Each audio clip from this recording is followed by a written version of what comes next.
Hey guys, welcome back to the Ore Sawmill. This morning we're having a little difficulty with this huge white pine we got here. So started, as you can see, we cut this huge knot off right here and cut out down the side. It was getting stuck right here. We had to pull it back out using the hatchet. And now we're back up on the front here and it's getting stuck again by this knot. It's getting stuck right in here. Blake's gonna cut this off right here so he can get the mill moving.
All right, so we got it unstuck.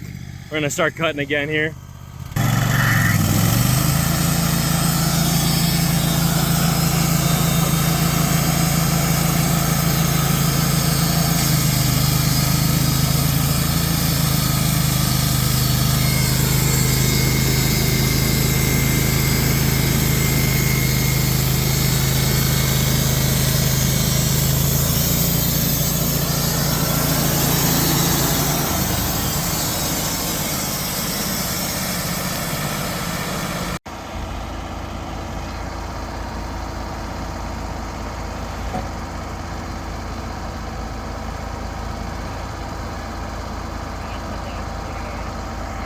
Oh yeah, sure. Yeah.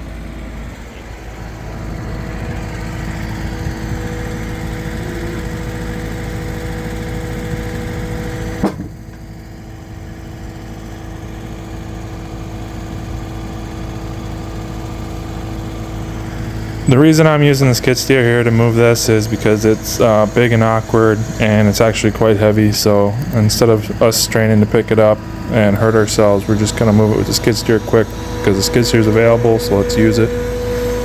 And then we'll use the hydraulics on the sawmill to turn it and get it ready for the next few cuts.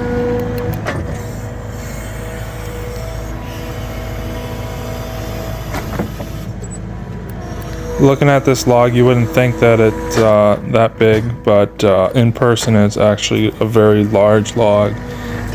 It's probably the second biggest log I sawed this year, size-wise and weight-wise. The skid steer maxes out at 3,400 pounds lift capacity. This is also a winter cut pine log. If it was spring cut or summer cut, I don't believe I'd be able to pick it up with my skid steer at a 12-foot length. I would have to either cut it down to an 8 or roll it over to the log deck and lift it up that way. This was brought in with a log truck, so I haven't moved it with the skid steer until loading it onto the log deck.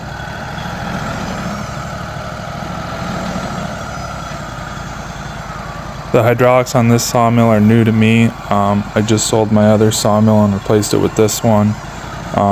The hydraulics are in a different sequence than my original sawmill, so I'm still getting a hang of how to use the hydraulics on this one, so I still have to look down while trying to run the hydraulics, so it takes me a little bit longer to do a log, but eventually I should be able to do it flawlessly and also very quickly. So this log is quite knotty, so we're going to be cutting this into 21-inch wide live edge slabs and then also square stock slabs for tables. I like to saw the bigger pines that I get in for tabletops and bar tops, whatever is knottier and has a little more character to it. People tend to like that for their man caves or their living room tables.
So again here, I'm going to use the skid steer to move these pine slabs off the mill.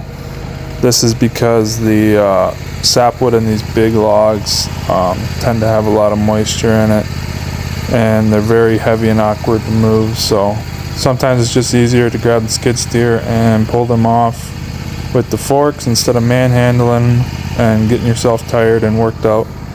By the end of the day, you're exhausted because you're moving all these big slabs around, so sometimes we just grab a skid steer and move them out.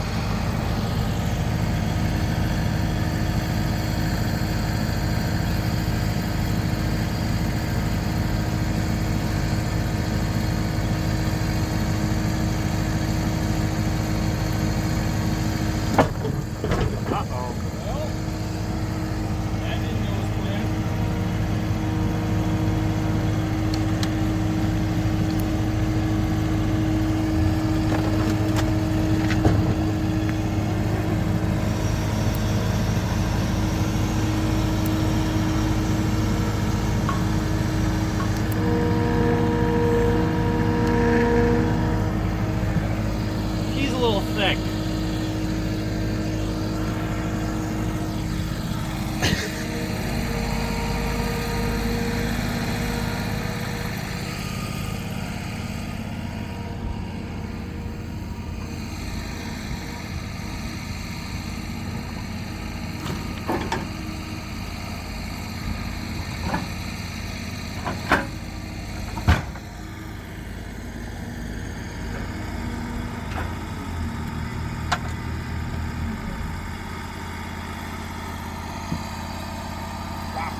Wow.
So as you can see on the side of the log there, the log toe boards, they only go up halfway up the log. Those are go up 12 inches, and then the log surpasses it by another 16 inches here. This log is probably close to the limit you want to saw on the mill without working too hard to trim it down. You can get it cut off each side. You don't have to cut it like a stop sign to make it fit. So 35 inches is pretty close to the absolute max you want to be running on your sawmill.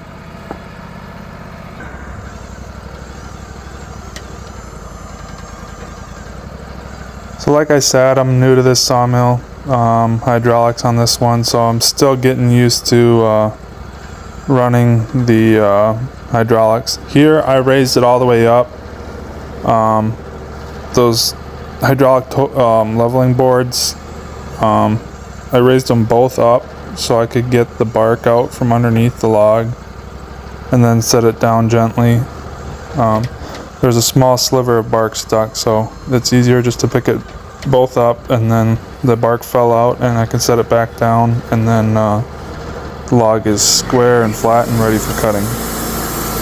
Well, I'm going to speed this video up and then let you guys watch me saw this log down, and then I'll explain what I'm doing later on in the video.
So here we're cutting some 2 1/4 by 20 inches wide by 12-foot long boards. These can either be book matched for tabletops or bar tops, or they can even be made into side tables cut down. But with all this figure in here, many different knots, different sizes, different grain patterns, it's best just to saw it into full 2 1/4 inch lumber and then plane it down later. So it's even got a little bit of blue stain on the sides. It's been sitting for about 5 months, so we're just gonna keep sawing this log down and making more lumber.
I hope you guys enjoyed the video. If you're new to the channel and you want to watch some more lumber and sawmill content, please subscribe, and I will bring you some more fun and exciting sawmill and lumber videos.